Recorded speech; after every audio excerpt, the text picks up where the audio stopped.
Cool. So Ozzy had a question a minute ago. How do you determine what would be the best ending that would suit the overarching vibe of the whole story? This is by Twitch user Ozzy Deo.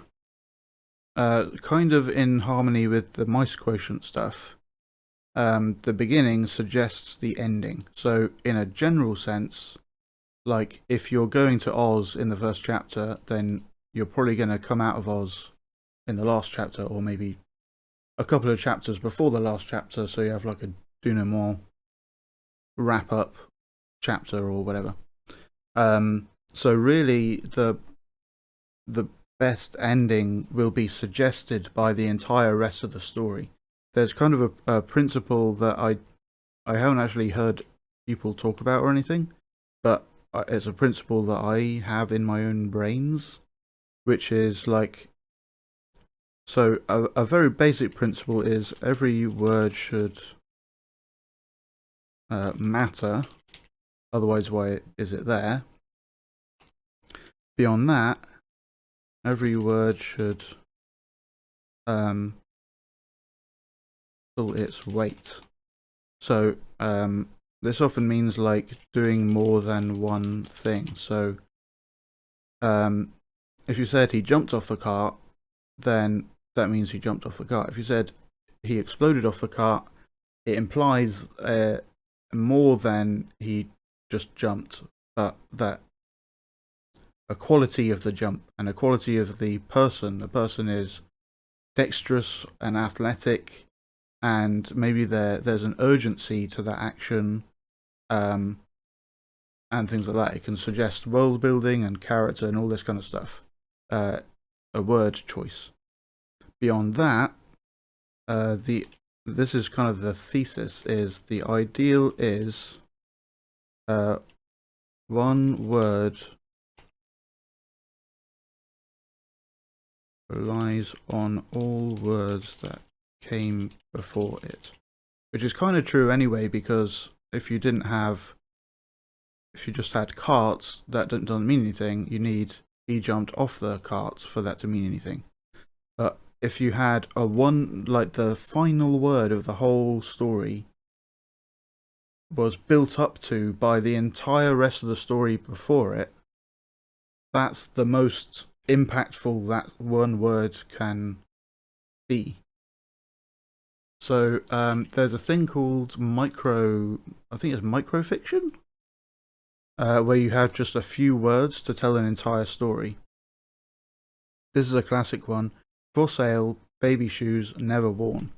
That has huge impact on the reader's perception of the story. When they get to that phrase, the entire rest of the story like pays off.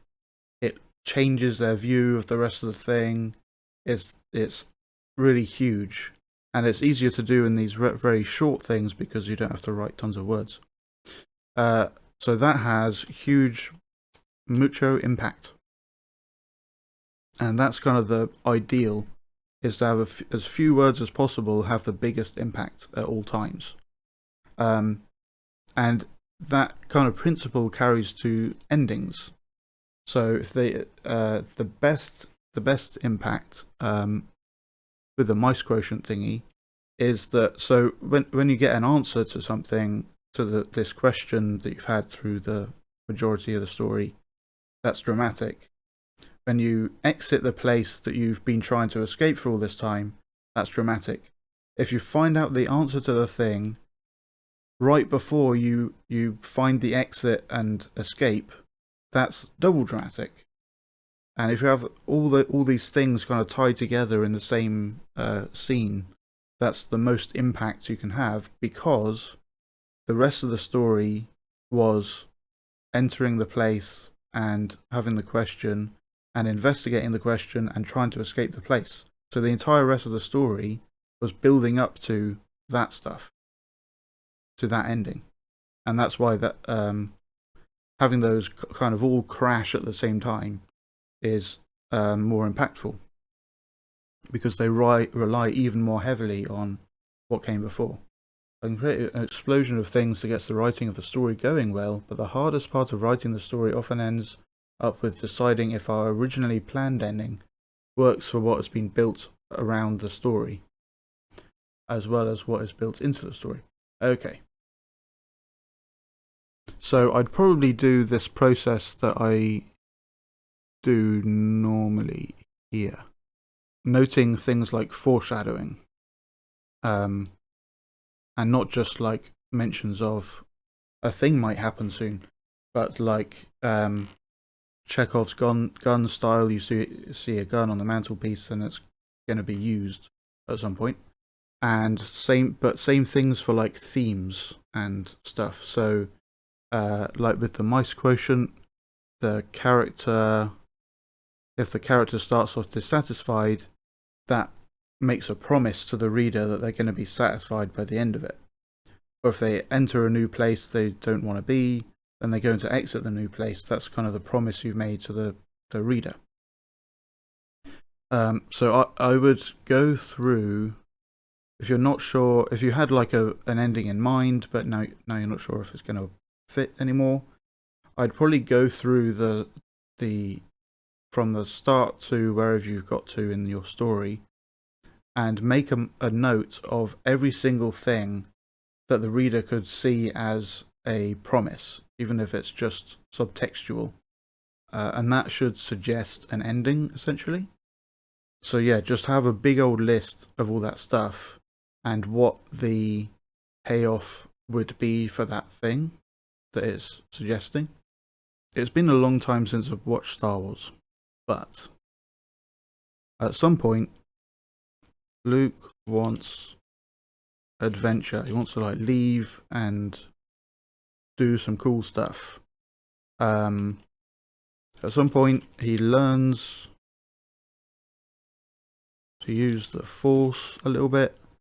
What would the payoff for that be? He gets adventure, or so like that should happen at some point, and the ending of that would be he stops adventuring. So by the end of it, that adventure is over. Luke learns to use the Force. He's going to use the Force for something dramatically impactful to the story. Luke doesn't know who... Yeah, he doesn't really know who his father was. And at some point, he's going to find out. Things like this. So, like, when you present something into the story, it suggests that that's going to have an impact. What impact would that have? That's what should happen. And if that hasn't happened yet, then make that happen. Put that into your story somewhere. Even if it's like at the end of the story, as part of the ending. Good stuff. Great. So I stream writing about writing and giving feedback to people's writing and editing and stuff, and doing it all live and in real time, so they can like see how a reader responds as they read something for the first time, and kind of learn in a video way, which can be quicker to explain things for me and easier to understand. So if you're interested in like getting in on that, my DMs are open.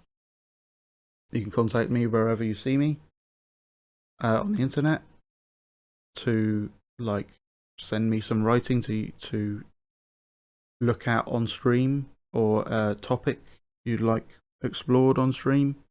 And I do this so far kind of roughly every day, on weekdays anyway, in the morning in UK time, which it is right now for me. Yeah, so maybe I will see you in a future stream, and maybe you'll send me something to look at. But thanks for watching in the meantime,